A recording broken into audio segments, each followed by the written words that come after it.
Hi అండి, welcome to my channel అండి. ఇవాళ ఎంతో టేస్టీగా ఉండే గుమ్మడికాయ బెల్లంతో ఇగురండి. చాలా టేస్టీగా చాలా బాగుంటుందండి. హెల్త్కి కూడా చాలా మంచిది గుమ్మడికాయ బెల్లం. ఇదిగోండి, శుభ్రంగా కడిగేసుకుని ముచ్చుకుని తీసేసుకునండి. ఇలాగా లోపల గింజలన్నీ తీసి నీట్గా పెట్టుకోవాలి. 3 ఉల్లిపాయలండి, ఒక 10 పచ్చిమిరకాయలు, మిక్సీ జార్లో ఉప్పు వేసేసండి, ఉల్లిపాయ పచ్చిమిరకాయ పేస్ట్ పెట్టేసుకోనండి. అది గుమ్మడికాయ ముక్కల్లో వేసేయాలండి. పసుపు వేయాలి, ఒక 1 స్పూను వేసేసి బాగా కలిపేసి సరిపడినంత వాటర్ ముక్క మునిగే వరకు వాటర్ వేసుకునండి. గ్యాస్ మీద పెట్టేసి ఉడుకుతూ ఉంటుంది. బెల్లం ఒక 1/2 కేజీ పట్టిందండి నాకు. ఇదిగోండి, మొక్క వాటర్లో ఉడికిన తర్వాత అప్పుడు బెల్లం వేసుకోవాలండి. 1/2 కేజీ తురుమంతా కూడా వేసేసి దగ్గరికంట రానివ్వాలండి. అలాగే ఒక 1/2 స్పూన్ కారం కూడా వేసుకోవాలండి. దీంట్లో వేసుకొని బాగా దగ్గరికంట బెల్లం దగ్గరికంట ఇంకిపోతుందండి, ముక్కకు బాగా పడుతుంది. అప్పుడు తాలింపు దినుసులు, వెల్లుల్లిపాయి, మినప్పప్పు, అలాగే ఆవాలు, జీలకర్ర, ఎండుమిర్చి, కరివేపాకు, కొత్తిమీర అన్నీ వేసండి తాలింపు పెట్టేసుకొని తాలింపు అంతా వేగిన తర్వాత దీంట్లో వేసేసుకోవడం అంతే, రెడీ అండి. నేను చేసిన విధానం మీకు నచ్చినట్లయితే లైక్ చేయండి, షేర్ చేయండి, సబ్స్క్రైబ్ చేయండి. మెంతాకు ఫ్రై అండి, చాలా టేస్టీగా ఉంటుంది. పిల్లలకు ఆకుకూర పెట్టినా తినరు కదండి, ఆలు ఇష్టంగా తింటారు కదా పిల్లలు.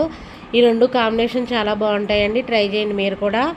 అలాగే బంగాళదుంపలు ఉడకబెట్టుకుని పక్కన పెట్టుకున్నామండి. ఒక కట్ట మెంతాకండి, శుభ్రంగా కడిగేసుకుని శుభ్రంగా పక్కన పెట్టుకోవాలి. అలాగే బాణీలో 4 స్పూన్లు ఆయిల్ వేసుకుని చిటికుడు పసుపు, కరివేపాకు వేసుకుని వేగిన తర్వాత మెంతాకు కూడా వేసి బాగా వేగిన తర్వాత బంగాళదుంపల ముక్కలన్నీ కూడా కోసేసుకునండి. బంగాళదుంపలు ఇవన్నీ కూడా దీంట్లో వేసేసుకునండి. ఉప్పు, కారం సరిపడినంత వేసేసుకునండి, కలబెట్టేసుకోవాలండి. అంతే, రెడీ అయిపోద్ది. కొత్తిమీర చిమ్ముకుంటే అంతే రెడీ. ఆలు మెంతాకు ఫ్రై అండి, చాలా టేస్టీగా చాలా బాగుంటుంది. ఇది పప్పుచారులోకి, పెసరపప్పు చారులోకి కాంబినేషన్ చాలా బాగుంటుందండి. మీరు కూడా ట్రై చేయండి. ఆకుకూర కూడా పిల్లలకి హెల్త్కి కూడా మంచిది కదా, మెంతాకు చాలా మంచిదండి. ఇంతేనండి. అలాగే మా ఛానల్ లైక్ చేయండి, షేర్ చేయండి, సబ్స్క్రైబ్ చేయండి. Please support me. మై ఛానల్లో మామిడికాయ పులిహార అందరికీ ఎంతో ఇష్టమైన పుల్లగా కమ్మగా తెలుగువారి పులిహార అండి. ముందు మామిడికాయ తురుము తీసేసుకుని పుల్లగా ఉండాలి మామిడికాయ. అలాగే దీంట్లో ఒక బాణీ తీసుకుని దాంట్లో 2 స్పూన్లు ఆయిల్ వేసుకుని వేరుశనగుళ్ళు 2 స్పూన్లు వేసుకోవాలి. మెయిన్ అండి, బాగుంటాయండి దీంట్లో వేరుశనగుళ్ళే బాగా బాగుంటాయి.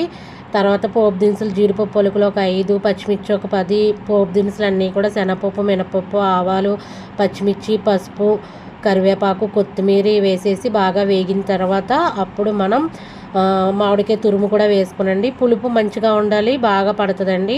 దీనికి సరిపడా ఉప్పు కూడా వేసేసుకొని బాగా మగ్గబెట్టుకోవాలి. అన్నం ప్లేట్లో తీసుకొని చల్లారబెట్టేసుకోవాలండి. దీంట్లో మనం ఈ వేపిన మిశ్రమం అంతా వేసేసి బాగా కలయబెట్టుకోవాలండి. ఉప్పు చూసుకుని సరిపోకపోతే మళ్ళీ కలుపుకోవాలి. అంతే, రెడీ అండి మన తెలుగువారిది మామిడికాయ పులిహార. ఈ చేసే విధానం మీకు నచ్చినట్లయితే మా వీడియో లైక్. ఇవాళ వేడి అన్నంలో వేసుకుని టమాటా రసం చాలా టేస్టీగా సూపర్గా ఉంటుంది. నోరు బాగాలేనప్పుడు అరుగా చేసుకుని తినొచ్చండి, ఈజీ ప్రాసెస్లోనండి. ఇదిగో ముగ్గుని టమాటాలు ఒక 4 తీసుకుని చిన్న ముక్కల్లా కట్ చేసుకుని గిన్నెలో వేసుకుని చేతితోనే నలపాలండి. అలాగే కొత్తిమీర 2 రబ్బలు కూడా. అదే మిక్సీ పెట్టుకోవచ్చు కదా అనుకుంటారేమో, మిక్సీ అయితే టేస్ట్ రాదండి. ఇది చాలా బాగుంటుందండి. కొన్ని వాటర్ వేసుకొని ఇది బాగా నలిపేసి పిప్పంతా తీసేసి సరిపడినంత వాటర్ వేసుకుని మనకు రసానికి సరిపడా తర్వాత ఒక 6 పచ్చిమిరకాయలు, ఒక పసుపు 1 స్పూను వేసేసాను, రెడీగా పెట్టుకోవాలి. దంచుకుని మసాలా ఒక 6 ఎల్లుల్లిపాయలు, 1.5 స్పూన్ మిరియాలు, 1 స్పూన్ జీలకర్ర, అలాగే 2 రబ్బలు కరివేపాకు వేసి బాగా దంచేసుకోవాలండి. అలాగే పసుపు కూడా వేసేసుకుని రసంలో ఇదిగోండి ఈ దంచిందంతా కూడా దీంట్లో వేసేసి సరిపడినంత సాల్ట్ కూడా వేసేసి నొరగొచ్చే వరకు అదిగోండి అలా నొరగొచ్చే వరకు ఉంచి తాలింపు దినుసులు అన్నీ వేసి ఇంగు వేసి తాలింపు పెట్టేసుకోవడమేనండి. అంతే, వేడి టమాటా రసం రెడీ. ఈజీ ప్రాసెస్లో నేను చేసిన విధానం మీకు నచ్చినట్లయితే మా ఛానల్ లైక్ చేయండి, షేర్ చేయండి, సబ్స్క్రైబ్ చేయండి. ఇప్పుడు చేసుకునేలా ఎగ్ రైస్ కాకుండా వెరైటీగా ఈసారి ఇలా ట్రై చేయండి మీరు. చాలా టేస్టీగా చాలా కమ్మగా ఉంటుంది. ముందుగా 2 ఎగ్గులని ఇలా ఉడకబెట్టేసుకునండి, ఇలా కట్ చేసుకొని రెడీగా పెట్టుకోవాలి. అలాగే బాణీలో 2 స్పూన్లు ఆయిల్ వేసుకుని 1 స్పూన్ జీలకర్ర, అలాగే 1 ఉల్లిపాయ ముక్కలు వేసేసండి. అలాగే 1 స్పూన్ అల్లం వెల్లుల్లిపాయ పేస్ట్ కూడా వేసేసి బాగా వేగనివ్వాలి. వేగేటప్పుడు ఒక గుప్పుడు కరివేపాకు, ఒక 3 పచ్చిమిర్చి ముక్కలు వేసేసి అలాగే ఒక టమాటా ముక్కలు వేసేయాలండి. అది వేగుతూ ఉంటుంది. ఈలోపు కారం 1 స్పూను, సరిపడినంత సాల్టు వేసుకోవాలండి. అలాగే గరం మసాలా ఒక 1/2 స్పూను వేసి, ఒక మిరియాల పొడి కూడా ఒక 1/2 స్పూను వేసేసి బాగా కలబెట్టేసుకోనండి.